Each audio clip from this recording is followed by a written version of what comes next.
প্রিয় দর্শক বন্ধুরা, আমি দেবব্রত অধিকারী। আমার সাদর নমস্কার। আশা করি আপনারা বাড়িতে সকলে ভালো আছেন। আজকে আপনাদের জন্য একটা টোটালি নতুন টপিক দেখাচ্ছি। এটা আমার সংকল্প, আপ্রাণ চেষ্টা চালিয়ে যাচ্ছি দুনিয়াটাকে অর্গানিক যুক্ত করার জন্য এবং কৃষক বন্ধুদের লক্ষ লক্ষ টাকা বাঁচিয়ে ফলনও বেশি, প্রকৃতিও শুদ্ধ হয়ে যাবে, আমাদের টাকাও বাঁচবে, সবচেয়ে দামি এই মানব জীবনটা বেঁচে যাবে। সংকল্প আমি করেছি, আমি মরার আগ পর্যন্ত এটা করবই। তো আজকে দেখাচ্ছি স্মার্ট কৃষি। আমার নিজের জায়গা নেই, জমির জায়গা নেই। গড গিফটেড প্রজেক্টর মল পরিচালিত এই এন্টার বেটার চ্যানেল খুলেছি বাংলায়। আমার মেন চ্যানেলটা হিন্দিতে রয়েছে প্রজেক্টর মল নামে। আমি চাইছি কি, এই দুনিয়াটা সত্যি খুবই আনন্দের জায়গা। সেই আনন্দটা কোথায়, কিভাবে পাওয়া যাবে, তার রাস্তা পেয়ে ফেলছি। আনন্দ নেওয়ার জন্য আপনাকে সঠিক প্ল্যানিং করতে হবে। সংকল্প সঠিক না ছাড়া জীবন সফল করা যাবে না। আজকে যে কৃষি চলছে শুধু রাসায়নিক আর রাসায়নিক দিয়ে বস্তার বস্তা। এই বছর যা দিচ্ছি আগামী বছর আরো বেশি, মানে গত বছর যা ইউজ করা হচ্ছিল সার, তার থেকে বেশি বেশি দিতে হবে, নাহলে ফসল হবে না। সেইগুলি দিয়েই কিন্তু এই দুনিয়ার মানে 90% রোগ অসুখ বিসুখ সেই রাসায়নিকে। তার কারণ food is our best medicine. আমরা ওই সব খাবারই খাই মাটিতে যেটা ফলানো হচ্ছে। তো সেইগুলোর মধ্যে যদি বিষ দেয়, তাহলে কি আমাদের বিষাক্ত জিনিস খেতে খেতে পেটে নানান রকমের রোগ তৈরি হচ্ছে, শরীরে নানান রকমের রোগ তৈরি হচ্ছে। রাতারাতি হচ্ছে না। এই যে চ্যানেলের মাধ্যমে এই যে ছাদ বাগান বসে একদম, যখন আমি মাটি তৈরি করছি তখন আমি লুঙ্গি পিনতে, গামছা লুঙ্গি পিনতে করছি, তখন তার আমি ভিডিও করি নাই, দেখিয়েছি মাটিটাকে কিভাবে তৈরি করলাম। তো বন্ধুরা, সবচেয়ে সহজ বুদ্ধি, লক্ষ লক্ষ টাকা বাঁচিয়ে এই মাটিকে অর্গানিক পাওয়ারফুল করা সম্ভব। এটা আমার সংকল্প, আমার একটা চিন্তা ভাবনা। আজ পর্যন্ত মানুষে যা কিছু করছে সব কিছু মানুষেই করেছে। দেবতা ঈশ্বর আল্লাহ মালিক এসে তথাস্তু বলে কিছু করে দেয় নাই, কিন্তু সব কিছু মানুষের মধ্যেই। আমার আপ্রাণ চেষ্টা যে আমি এই মাটি নিয়ে একটা রিসার্চ করতেছি। বুঝুন, ছোটবেলার থেকে এই ডান পায়ে রং ট্রিটমেন্ট হয়েছে, এই ডান পায়ে রং ট্রিটমেন্ট হয়েছে বন্ধুরা, বুঝুন।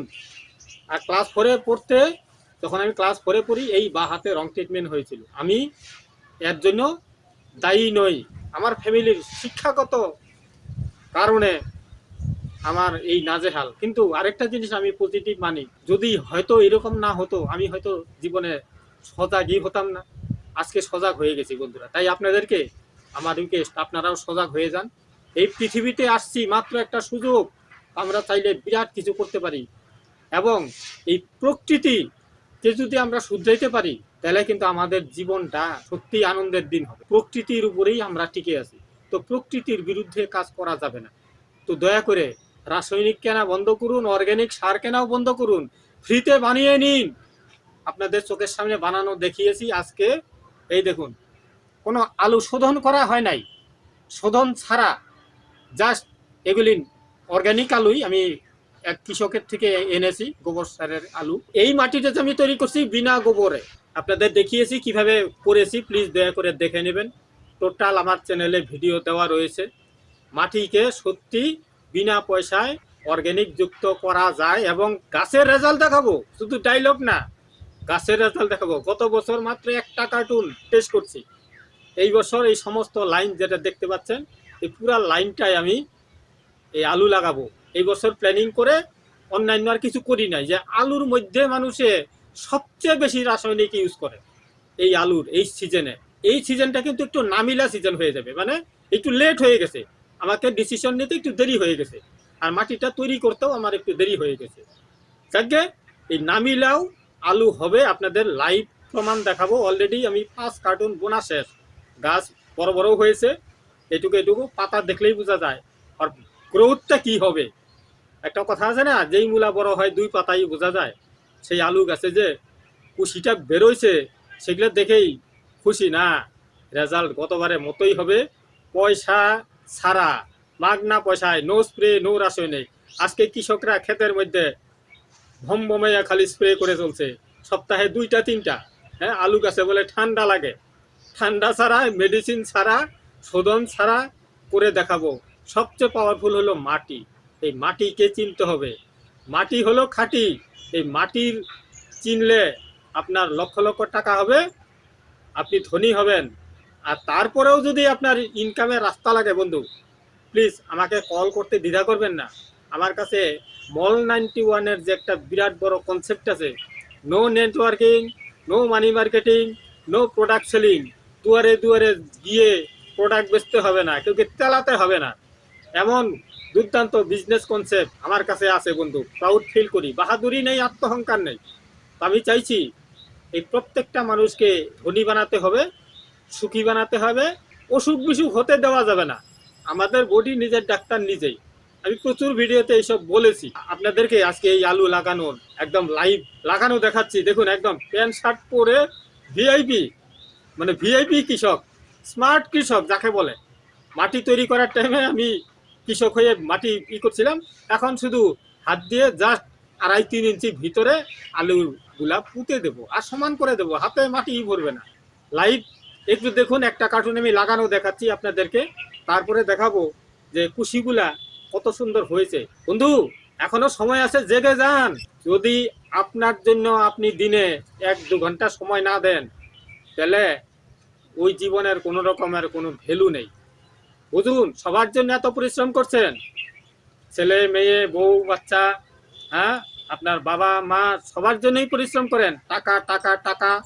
এই নিজের দেহটার জন্য সময় দিতে হবে, একটু এক্সারসাইজ করতে হবে, শুদ্ধ জল খেতে হবে, শুদ্ধ অক্সিজেনের হাওয়া নিতে হবে, নইলে ওই টাকা বেশি দিন কামানো যাবে না। বুঝুন ব্যাপারটা। হ্যাঁ, ওই যে 24/7 হেল্পলাইন নাম্বারে ফোন আসছে। এখন ভিডিও রেকর্ড করছি, এখন তো ফোন অ্যাটেন্ড করা যাবে না, ভিডিও শেষ হলেই কল ব্যাক করবো তাকে। ডিউটি আমি জেগে পড়েছি বন্ধুরা, আপনারাও জাগুন। চলুন এই আলুর লাগানো একটু দেখিয়ে দেই লাইভ, তাহলে বুঝতে পারবেন যে চাষবাস কাকে বলে। এই বছর এবার শুধু আলু করে দেখাবো যে মাটির থেকে ছাদের উপরে যদি এত সুন্দর ভালো আলু হয়, নো স্প্রে নো রাসায়নিক দিয়ে। হ্যাঁ, একটা স্প্রেও করবো না, ফোটা রাসায়নিকের বালাই নাই, এক সামান্য পয়সার অর্গ্যানিক সারও কিনি নাই, মাগনা তৈরি করা। আপনাদের এর আগে প্রচুর ভিডিও দিয়েছি অলরেডি, ভিডিওগুলি দেখুন। পচন ফার্টিলাইজার তৈরি করা শিখুন। সারা বছর আপনার যত সার দরকার মাগনা পয়সায় আপনি নিজে তৈরি করে নিজেই আপনার খেতে বস্তার বস্তা দিতে থাকুন, যত দরকার। এর বেশি হলেও কোনো সাইড এফেক্ট নেই। All in one fertiliser, organic, জৈব, কোনো এর সাইড এফেক্ট নেই। বুঝুন ব্যাপারটা। তাহলে শিখতে হবে, একটু একঘাইয়া কনসেপ্টটা ত্যাগ করতে হবে। তার কারণ কি, রাসায়নিকও তো মানুষই বানিয়েছে, এইবার অর্গ্যানিকও তো মানুষই বানাচ্ছে, তাহলে সেই অর্গ্যানিকটাই অ্যাকসেপ্ট করাটাই বুদ্ধিমানের কাজ। প্রচুর মানুষ এখন জেগে গেছে, আপনারাও জাগুন প্লিজ। সমস্ত কৃষককে জাকিয়ে একটু চলুন, আমরা একটু পাল্টাই, আবার সত্যযুগের মতো আমরাও খুব খুশি আনন্দে থাকি। এটাই এই চ্যানেলের মূল উদ্দেশ্য। এন্টার বেটার, জানলে ভালো করে জানুন, না জানলে দরকার নেই। এই দুনিয়া থেকে তাড়াতাড়ি টাটা বাই বাই করুন, দুনিয়ার বোঝ কমে যাবে। পাতি বাংলায় বলতেছি বন্ধুরা, শুদ্ধ বাংলা আমি বলতে পারি না, ঠিক আছে? এবার মাটিটা তৈরি কিভাবে করছিলাম একটু শর্টকাটে বলে দেই, আবার একটু রিপিট করে দেই। এই মাটিটার মধ্যে গত বছর 50-50 কাঠের গুঁড়া মিশানো হয়েছিল। ওই শাটারিং যেখানে কাঠ ভাঙাই করে সেখানে কাঠের গুঁড়া পাওয়া যায় 20 টাকা 30 টাকা বস্তা, চালের বস্তার 1 বস্তা দেয় সামান্য পয়সায়। 50-50 মিশিয়ে দিছি, 3 মাসের মধ্যে সেই কাঠের গুঁড়া পচে গেছে। কাঠের গুঁড়া মিশিয়ে ভাতের মার দিয়ে ঢেকে রাখতে লাগে, ও 3 মাসের মধ্যে পচে যাবে, একদম কমপ্লিট পচে 6 মাসে। তো আমি 3 মাস হতে হতেই গত বছরের মধ্যে বাঁধাকপি ফুলকপি অনেক করছিলাম, তার ছবিও দেখিয়ে দিচ্ছি। দেখুন, প্রচুর হয়েছিল, একদম মারাত্মক টেস্টি হেলদি। এইবার সেই মাটিটাকে আবার চেলেছি, চেলে আরও তো আমার পচন ফার্টিলাইজার সারা বছর রেডি থাকে, সেগুলাকেও চেলে এই 7 বালতি মাটি আছে স্নানের বালতিতে, 14 লিটারের বালতি, এই 14 লিটারের বালতির দিয়ে 7 বালতি মাটি আছে, আর তার মধ্যে আধা বালতি ওই পচন ফার্টিলাইজার আবার দিয়ে দিছি। তাহলে বুঝুন, মিক্সচার করে আবার লিকুইড ফার্টিলাইজার, যেটা আমি দেখাই লিকুইড ফার্টিলাইজার ওই 2 ড্রামের মধ্যে বানানো আছে। তো সেই লিকুইড ফার্টিলাইজার দিয়ে পুরো মাটিটাকে ভিজিয়ে দিছি, আর 20 দিন ঢাকা ছিল। এটা যদি 1 মাস রাখি আরও পাওয়ারফুল হয়ে যেত, কিন্তু আর পরে নামিলা হয়ে যাবে, বেশি নামিলা হয়ে যাবে। বুঝুন, মানুষের আলু গাছ এত বড় বড় হয়ে গেছে, আমি মাত্র বুনতেছি ওইদিকে 5 কার্টুনে এইটুক এইটুক গাছ হয়েছে। তথাপি হবে, আলুটা যে এই মাটিটাই যাবে না, মাটিটাই এত তুলতুলা হয়েছে একদম তুলার মতো, বুঝুন ব্যাপারটা। এই যে লিকুইড ফার্টিলাইজার দিয়ে ঢেকে রাখছিলাম, তারপরে আবার 2-3 দিন ভাতের মার দিয়েছি, এই 1.5-2 লিটারের মতো প্রত্যেকটা কার্টুনে দেওয়ার পরে আজকে পুরা মাটিগুলাকে একবারে একটা পাল্টি মেরে দিছি। বুঝুন মাটি বানানোর প্রসেসটা। এই মাটিতে এখন যা বুনবেন তাই হবে, আর কিচ্ছু দেওয়ার ব্যাপার নেই। এইবার গাছটা যখন হবে, জলের প্রয়োজন হবে, আবার মাঝে মধ্যে ওই অর্গানিক ফার্টিলাইজার মিশিয়ে, লিকুইড অর্গানিক ফার্টিলাইজার মিশিয়ে, বা আপনি স্প্রে করেও দিতে পারেন, হাত দিয়েও দিতে পারেন, জাস্ট ভিজিয়ে দেওয়া, মাটি যেন না শুকায়। শুকিয়ে গেলে কি হবে, গাছটায় রস পাবে না, তার কারণে এখানে তো বান্ধা খাওয়া, বেশি জলও দেওয়া যাবে না, তাহলে আলু পচে যাবে। প্ল্যানিং টোটালি চাষবাসটা শিখতে হবে। আর শিখলে কি হবে, আপনার ব্যায়াম হয়ে গেল, বাজারে যেতে হবে না ব্যাগ নিয়ে, ঠান্ডা গরমে বৃষ্টিতে ছাদের থেকেই উঠাবেন, খাবেন, সমস্ত রকমের চাষবাস করা সম্ভব। আমি এর আগেও দেখিয়েছি, আজকে ক্যামেরায় আর ঘুরিয়ে দেখাচ্ছি না, প্রচুর চারদিকে যা কিছু লাগে আমার সবই আছে। তাহলে চলুন একটু দেখিয়ে দেই এই আলু লাগানোর টেকনিক। জাস্ট গর্ত করব, এই একটা কার্টুনে 1 টাক্কর, 2 টাক্কর, 3 টাক্কর, 3 টাক্কর লম্বা, আর এই 2 টাক্কর হলো চওড়া, এই দেখুন, ঠিক আছে। এর মধ্যে আমি মোটামুটি 8টা-9টা আলু পুঁতে দেবো, এই দেখুন, একদম লাইভ করে দেখাচ্ছি, সঙ্গে থাকুন।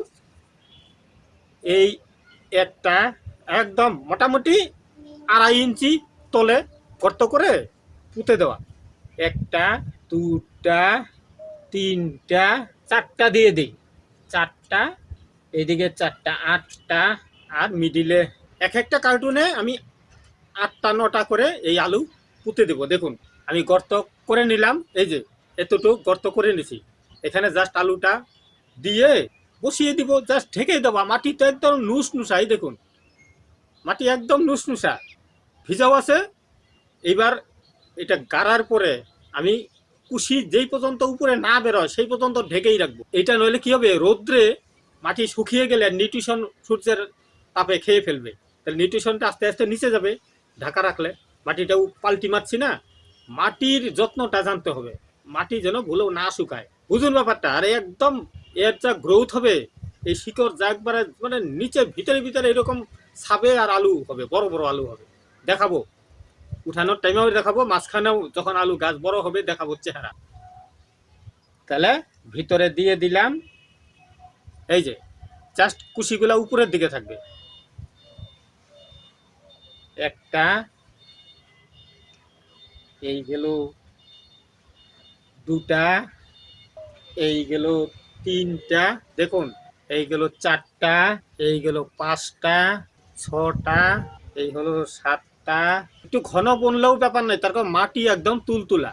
আর একটু পাতলা বনলেও ব্যাপার নেই, এখানে যদি আমি 5টা গাছ বুনি তাও হবে। আমি বেশি করে ইচ্ছা করে একটু ঘনই করলাম, দেখি না কি হয়। তার কারণ এখানে মাটির পাওয়ার আছে না, নিউট্রিশন আছে, তো গাছের তো দরকার নিউট্রিশন, আর আমাদেরও দরকার নিউট্রিশন। এই হলো 11টা দিলাম, দেখি এটাতে এই যে দিয়ে জাস্ট মাটি একদম ঝুরঝুরা। এই মাটিতে যা লাগানো যাবে সব হবে, এক ফোঁটা শরীরে ধুলাও পড়বে না, মাটিও পড়বে না। স্ট্যান্ডার্ড কৃষি। সকালে যখন এগুলার সাথে কাজ করি, অর্গ্যানিক শুদ্ধ হাওয়া পাওয়া যায়, শরীরে ঢুকে শরীর রিফ্রেশ হয়ে যায়। প্রচুর তুলসী গাছ আছে, লঙ্কা গাছ আছে, প্রত্যেকটা গাছের যে হাওয়া একদম অ্যান্টিঅক্সিডেন্ট যুক্ত হাওয়া, প্রত্যেকটা গাছের সেন্টের যে সুগন্ধি হাওয়া। কলা গাছ আছে, কলা গাছের আলাদা সেন্ট, লেবু গাছ আছে, লেবু গাছের আলাদা সেন্ট, সেই সেন্ট দিয়েই মানুষ সুস্থ থাকে। কিন্তু ওই গাছগুলার গোড়ায় যদি আমরা রাসায়নিক দেই তাহলে কি হবে, ওর পাওয়ার কমে যাবে। আজকে মানুষ যে ভালো মন্দ খাচ্ছে, খাওয়ার আগে গ্যাসের গুঁড়ি খেয়ে নিচ্ছে, হ্যাঁ, হজম করার ওষুধ খেয়ে নিচ্ছে, কি লাভ? পেটে যদি ওষুধ দিয়েই সব হজম করাইতে লাগে তাহলে আর শরীরের পাওয়ার কি? তো অর্গ্যানিক জিনিস খেতে হবে, সকালে উঠে গরম জল খেতেই হবে। খাওয়ার নিয়ম যদি আপনারা জানতে চান অবশ্যই কল করবেন। 16 রকমের রুগীর থেকে নিরোগী হয়েছি বন্ধুরা, বাহাদুরির ব্যাপার নেই, আত্মহংকারের ব্যাপার নেই। এইভাবে প্রত্যেকটা কার্টুনে আমি এদিকে সব লাগিয়ে দিব আলু। কোনোটাই হয়তো ইচ্ছা করে একটু কম লাগাবো, দেখি ডিফারেন্স, রিসার্চ চলছে না। তো আপনারা যদি মাটিতে করেন, মাটিতে যেইভাবে এখন পর্যন্ত আমরা করে আসছি সেইভাবেই করব, জাস্ট রাসায়নিক দিব না। কি হবে রাসায়নিক না দিলে 1 বছর কি হবে, হয়তো একটু ফলন কম হতে পারে, আপনার তো টাকাও বেঁচে গেল না, লাখ লাখ টাকা সার লাগে, তারপরে তো ওই বস্তার বস্তা আলু হয়। ধরলাম আমি লাখ টাকা সার কিনি নাই, আমার টাকাও তো বাঁচছে। তার মধ্যে যদি 1 বিঘায় যদি আমার 5 গাড়ি আলু হয়, কথার কথা, সেখানে যদি আমার 1 গাড়ি কম হয় তাও তো আমার অসুবিধা নাই, তার কারণ আমি তো সার কিনি নাই। তাহলে প্রসেস আপনারা আগে অল্প আধা বিঘায় 1 পোয়া করে টেস্ট করুন, তারপরে দেখুন সাহস বাড়বে। মানুষ পারলে সবকিছু পারে বন্ধুরা। আজকের ভিডিও দীর্ঘায়িত করব না, চলুন আপনাদেরকে দেখিয়ে দেই একটু অর্গানিকের পাওয়ার গুলা ফেস টু ফেস দেখিয়েও দেই, নাহলে বুঝতে পারবেন না। দেখুন কত লঙ্কা ধরে আছে। এই যে এই গাছটা, এই যে জ্যান্ত দেখিয়ে দিচ্ছি, এই গাছটা ট্রান্সফার করছিলাম, 1 ফোঁটা হিলে নাই, প্রত্যেকটা লঙ্কা বড় হয়ে গেল। দেখুন একদম ধরন্ত গাছ ট্রান্সফার করা হয়েছিল। তাহলে বুঝুন বন্ধুরা, অর্গানিক রাস্তায় সব কিছু সম্ভব, পয়সাও বাঁচবে। ওইদিকে আছে কালো কচু, এই যে আনারস হবে, 100% আনারস হবে দেখুন। আর সজনা গাছটার গ্রোথটা একটু দেখে নেবেন, যাকে বলে কলিযুগের অমৃত, হাইয়েস্ট নিউট্রিশিয়াস ট্রি, সবচেয়ে বেশি নিউট্রিশন এই গাছে। সজনা গাছ পুরাটা অর্গানিক সারের মধ্যেই বুনে দিয়েছি, গাছের গ্রোথ নিয়ে নিয়েছে দেখুন, মিথ্যা কথা বলছি না। এইবার আলু গাছের চেহারা একটু দেখিয়ে দেই। এই যে মাটি সব তৈরি হচ্ছে, পুরা মাটি এই বছর তৈরি করতেছি, এই ছাদ পুরা ফাঁকা, 3 মাসের মধ্যে ছাদ ভরিয়ে দেখাবো। এই দেখুন, এই যে পেঁয়াজ কি সুন্দর গ্রোথ নিয়ে নিয়েছে। এবার আলুর চেহারাটা দেখাই। এই যে এখানে একটা গাছ উঠেছে দেখুন, এই যে একটা গাছ উঠেছে, এই দেখুন কত সুন্দর। এই যে যেই মূলা বড় হয় 2 পাতাই বোঝা যায়। এই যে এত সুন্দর গ্রোথ কুশি বেরোইতেছে ফাটাফাটি। এর যা আলু হবে না, দমদার দমদার, ঠিক আছে, অর্গানিক, ফ্রিতে। তাহলে বুঝুন মানুষ চাইলে সবই সম্ভব। তাহলে আমরা ড্রেস পরেও স্মার্ট কৃষি করতে পারি, সম্ভব। সংকল্প, মানুষ যেটা একবার প্ল্যানিং করে ফেলবে সম্ভব, পুরা কায়নাত ছাদ দেবে। তো বন্ধুরা, মাত্র আমার এই ভিডিওগুলি 10, 15, 20 জন, 100 জনে দেখে ম্যাক্সিমাম। দয়া করে একটু টপিকগুলি একটু আপনার বন্ধু বান্ধবকে একটু শেয়ারিং করে কৃষক জগৎটাকে পাল্টাতে আমার সহযোগিতা করবেন। আমার কিন্তু উদ্দেশ্য, আমি চাই আমার এই মাগনা ফর্মুলাটা প্রত্যেকটা মানুষ ব্যবহার করুক। তাই তো আমার এই মেহনত, আমি মানুষকে জাগিয়ে চলছি যে আমি যদি পারি তাহলে প্রত্যেকটা মানুষ করতে পারে। এটাকে ভাইরাল করতেই হবে, মানুষকে প্রচার করতেই হবে। এটা একটা মানুষের ভালো কাজ। এই দুনিয়াতে যে এখনই যে হরি হরি বলো বলে মানুষ নিয়ে যাচ্ছে, মানুষ হঠাৎ করে মরে যাচ্ছে বন্ধু, একমাত্র কারণ শুদ্ধ খাবার। মানুষ ব্যায়াম করে না, নিজেকে সময় দেয় না, টাকার পিছনে ছুটে যাচ্ছে। করা যাবে না বন্ধু, সঙ্গে থাকুন, সময় নষ্ট হবে না। আজকের ভিডিও দীর্ঘায়িত করছি না বন্ধুরা, আশা করি আপনারা সুস্থ থাকবেন, ভালো থাকবেন। ভিডিওতে একটা প্লিজ লাইক আর কমেন্টস করে আমাকে একটু আশীর্বাদ দিতে ভুলবেন না, আমার এটাই কামনা। আপনাদেরকে আবারও আমার নমস্কার, আপনাদের দিন অশেষ অশেষ শুভ হোক। Thank you.